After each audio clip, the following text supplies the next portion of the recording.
নমস্কার।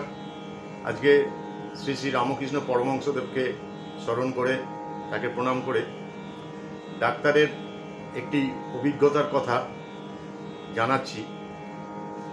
আপনারাও হয়তো শুনেছেন ডক্টর মেহতার এই অভিজ্ঞতা। ভারতের একজন নামকরা হৃদরোগ বিশেষজ্ঞ, নাম ডক্টর শৈলেশ মেহতা। বড়োদায় তিনি থাকেন। তার চিকিৎসা জীবনের একটি এমন অভিজ্ঞতার কথা তিনি বলেছেন যা তার জীবনের গভীর রেখাপাত করেছে। সেই অভিজ্ঞতার গল্প এটা। জীবনে আমি বহু হার্ট অপারেশন করেছি, সফলতাও পেয়েছি। তবে একটি ছোট্ট মেয়ের ওপেন হার্ট সার্জারি করতে গিয়ে আমার যে অভিজ্ঞতা হয়েছে তা সারা জীবনের জন্য আমার দৃষ্টিভঙ্গিকে বদলে দিয়েছে। এক পিতামাতা তাদের 6 বছরের অসুস্থ মেয়েকে নিয়ে আমার কাছে এলেন। জন্মের পর থেকেই সে হার্টের যন্ত্রণায় ভুগছে। তারা বহু ডাক্তার দেখিয়েছেন। সবাই যখন আশা ছেড়ে দিয়েছেন তখন মেয়েকে নিয়ে আমার কাছে এলেন। আমি পরীক্ষা নিরীক্ষা করে বুঝলাম মেয়ের আয়ু আর মাত্র কয়েক মাস। আমি খোলাখুলিভাবে তাদের সে কথা জানালাম। বললাম মেয়েটির ওপেন হার্ট সার্জারি করলে তার বেঁচে থাকার সম্ভাবনা মাত্র 30%। তবে এমনও হতে পারে যে হয়তো অপারেশন টেবিলেই সে মারা যেতে পারে, আর অপারেশন না করলে সে হয়তো আরো 3-4 মাস বেঁচে থাকবে। যে কোনো অবস্থাতেই তাদের মেয়েটিকে তারা হারাতে চলেছেন। আমার কথা শুনে মেয়েটির বাবা ও মা অপারেশন করতে সম্মতি দিলেন।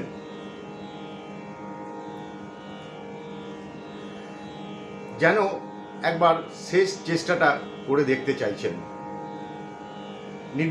নির্ধারিত দিনে অপারেশন টেবিলের সামনে আমি মেয়েটিকে জিজ্ঞাসা করলাম, কেমন আছো মামুনি? ভয় পাচ্ছ না তো? মেয়েটি উত্তর দিল, না, ভয় পাচ্ছি না, তবে আমার একটা প্রশ্ন আছে। বলো মা, কি তোমার প্রশ্ন? ডাক্তার আঙ্কেল, তুমি কি আমার ওপেন হার্ট সার্জারি করবে? মানে এইরকম ধরনের কথা। হ্যাঁ, কিন্তু তুমি ব্যথা পাবে না। আমি ইঞ্জেকশন দিয়ে তোমাকে ঘুম পাড়িয়ে দেবো। ব্যথার কথা নয়, অন্য কথা। আমার মামুনি বলেছেন যে আমার বুকের ভেতর বাঁদিকে নাকি ভগবান শ্রী শ্রী রামকৃষ্ণ ঠাকুর থাকেন।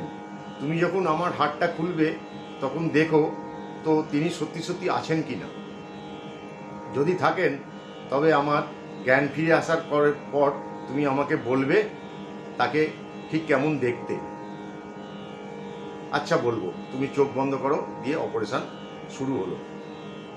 হার্টের আর্টারিগুলোতে অনেকক্ষণ ব্লক থাকায় হার্ট কিছুতেই রক্ত চলাচল করছিল না। প্রায় 45 মিনিট অনেক চেষ্টা করে আমি হাল ছেড়ে দিলাম। মেয়েটিকে আর বাঁচাতে পারবো না। নার্স এবং অন্যান্য জুনিয়র ডাক্তারদের বললাম অক্সিজেন ও ইত্যাদি ইত্যাদি খুলে দিতে। আমি টেবিলের পাশ থেকে সরে এলাম। ডাক্তারবাবু, এটা হচ্ছে নিজের অভিজ্ঞতার কথা। মানে হঠাৎ মেয়েটির সাথে আমার কথাবার্তাগুলো মনে এলো।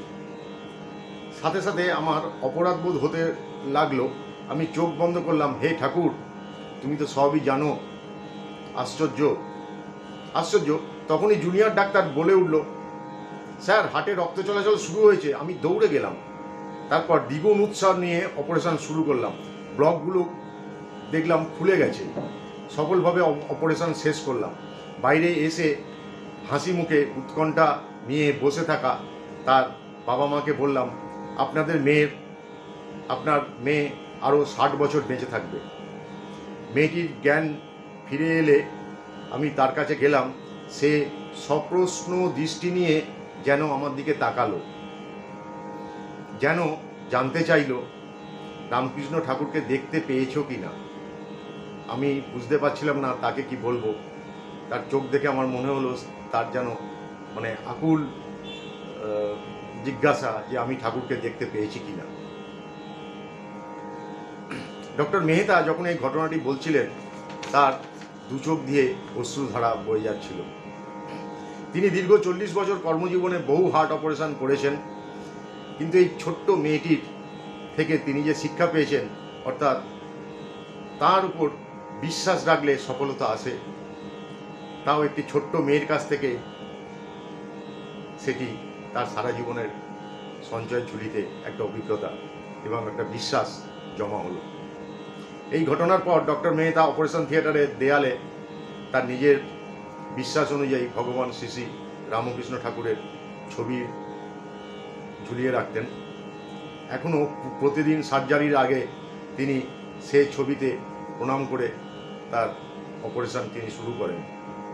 এবং আমাদের কলকাতায় যারা যারা ডক্টর আছেন এবং ডক্টর সরকার, কুণাল সরকারকেও আমি দেখেছি, তার ঘরে রামকৃষ্ণদেবের একটি ছবি আছে। জানি না এই ঘটনাকে কে কিভাবে নেবে, কিন্তু অনেকের মতো আমারও বিশ্বাস তার কৃপায় কিন্তু এটা সম্ভবপর হয়ে থাকে। ভালো থাকবেন, নমস্কার, আবার সামনের দিন দেখা হবে।